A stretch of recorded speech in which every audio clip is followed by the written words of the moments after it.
Tuna melts.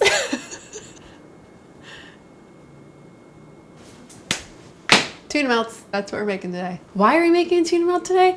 Well, I'll tell you why. I have all the ingredients pretty much for a tuna melt right here in my pantry or in my refrigerator. So that's what we're making. I love a tuna sandwich. I think tuna is delicious. You know, everyone loves canned fish these days. The anchovy, the sardine. So we're gonna do a tuna fish sandwich. Let's get some tuna, shall we? Yes, we shall. Ta-da! I got a pantry full of tinned fish in here. We've got all kinds of sardines. What else have we got in here? Some kippers, sprats, canned clams, canned salmon, canned everything. We love canned stuff, but we're gonna be doing canned tuna today. And I'm doing tuna in oil because we're gonna not strain this. The cracking of that tin wasn't nearly as eventful as I thought it would be. That's okay. Ooh, yeah. Oh, look at that. I mean, that's a...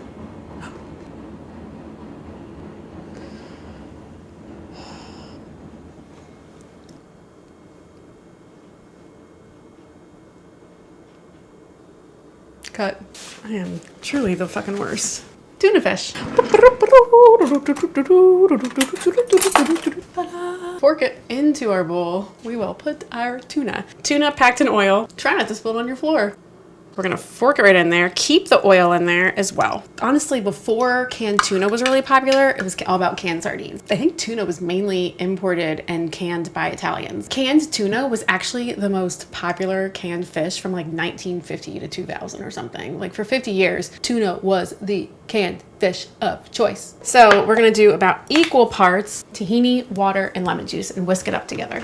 So in the 19th century, before the era of cheap groceries, before the era of supermarkets, women were in the kitchens cooking fish and chicken and all kinds of stuff. And with the leftovers, they would mix it with mayonnaise and make salad, like a chicken salad, a tuna salad, whatever, all that kind of stuff. At that time though as well, most people didn't even know about tuna fish. Like most of the time they were using things like salmon or whitefish, things like that. Tuna didn't really come about until 1903 when we started canning tuna. And that's when it happened, okay? So middle-class women started going out to department stores and shopping and doing all that good stuff that we women like to do when we get out, chance to get out of the house. They couldn't go into saloons where men were going to have lunches and having these long leisurely lunches, and women needed something that was a little bit more quick, especially women who were working needed something that was a little bit more quick. And so what these restaurants started making for people was the same things that they made at home, which was these salads, like tuna fish salad, chicken salad, all that stuff. We've got a nice little paste here formed with the tahini and lemon juice and water. We're gonna add that into our tuna. And then we're also gonna add in Dijon. And then we're also gonna add in some capers. These are non-pearl capers, so they're really tiny ones. I'm not going to chop them, I'm gonna leave them whole. Throw those in there. The thing I love about tuna salad is that you don't really need a recipe. You kind of can just like use what you have, which is really nice. So we're gonna grab some pickled celery. I love fresh celery for this as well, but since I have the pickles, I'm gonna throw those in. But I love celery in here because it adds a really nice crunch. And plus, because this celery is pickled, it's gonna add really good flavor. Woohoo. And we're gonna go Castelvetrano olives because they're my favorite olive. Yeah, we're gonna roughly chop the olives. Castelvetrano olives I love because they're really buttery. I think that for people who don't like olives, this is your gateway olive is a Castelvetrano. You might not like olives still, so don't put them in here. Roughly chop, roughly chop. And in we go. Pickled celery might be my favorite part of that. Don't forget to season with some salt and pepper. That is gonna be good.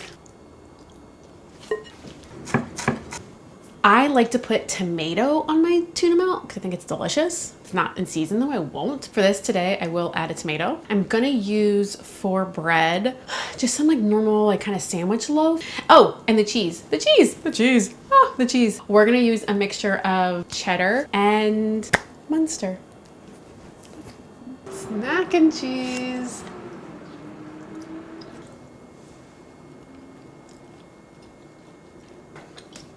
Tomato. Okay, I think we're ready. Interesting thing about a tuna melt is that you could have it open face where you just toast one side, put the tuna salad on it, put the cheese on it, put it under the broiler, melt it, fine. I'm gonna make this more closed face sandwich like a grilled cheese. So that's how we're gonna do it. Normally I would probably use butter for this, but I forgot to soften some butter or take any butter out of the fridge. So let's use mayonnaise. Ta-da! Tuna next. Ta-da! Tomato on top of the tuna. Season the tomato.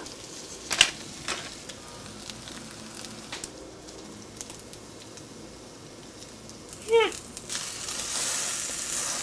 Tuna melt was actually invented at a Woolworths because a cook was so busy and he was like running around doing all his orders, and some tuna salad fell onto a grilled cheese and he was like, this ain't bad, and so he kept it, and that's how the tuna melt was invented, which is pretty great. And thank God for that accident, am I right? This is looking good. Oh mama, it's crispy.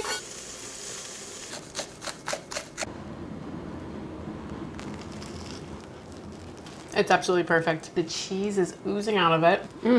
The tuna is super flavorful, it's very lemony. It's got all those nice pickles in there, the olives, the capers, the pickled celery.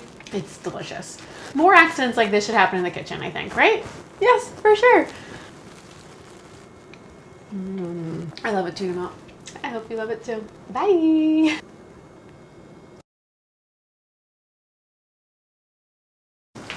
Tuna melt.